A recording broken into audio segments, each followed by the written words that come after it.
যখন খুব ঝাল খেতে ইচ্ছে করে এবং বাইরে যাওয়ার জন্য কোনো ওয়ে থাকে না, তখন এভাবেই নিজের ঝালের তৃপ্তিটা মেটাতে হয়। হ্যালো এভরিওয়ান, আসসালামু আলাইকুম, welcome to my another blog. এখানে আমি খুব সুন্দর করে একটি ডিমের রেসিপি করছি এবং মোটামুটি এটা একটা ভাইরাল রেসিপি, কিন্তু আমি আমার মতো ঘরের ইনগ্রিডিয়েন্টস দিয়ে করে নিচ্ছি আমার রেসিপিটা। প্রথমে আমি কিছু পেঁয়াজ এবং একটা শুকনো মরিচ ভেজে লবণ দিয়ে মেখে নিব।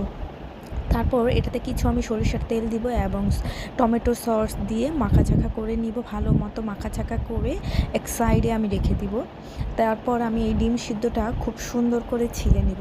আমি একটু দোকানের মামাদের মতো স্টাইল করে ছিলতে গিয়েছিলাম। দেখেন আমার ডিমটা কি একটা অবস্থা হয়ে গেল, অর্ধেক ডিমই ছিলকা উঠে গেছে। থাক, ব্যাপার না, আস্তে আস্তে ট্রাই করলে আমি দোকানের মামাদের মতো ছিলতে পারবো। তো প্রত্যেকটা ডিমই আমি খুবই সুন্দর করে ছিলে নিব। একে একে প্রত্যেকটা ডিমই আমি ছিলে নেব খুব সুন্দর করে, যত্ন সহকারে। দেন আমি এই ডিমগুলোকে খুব সুন্দর করে মিডল থেকে ভাগ করে নিব। 3টা ডিমকে আমি 6 পিস করে নিব। দেখেন কতটা লোভনীয় লাগছে। আমি এখন ভয়েস দিচ্ছি, এখনও আমার খেতে ইচ্ছে করছে, এতটা লোভনীয় এবং মজা হয়েছিল, খুবই মজা হয়েছিল। আর এখন আবারও আমার খেতে ইচ্ছে করছে এটা দেখে।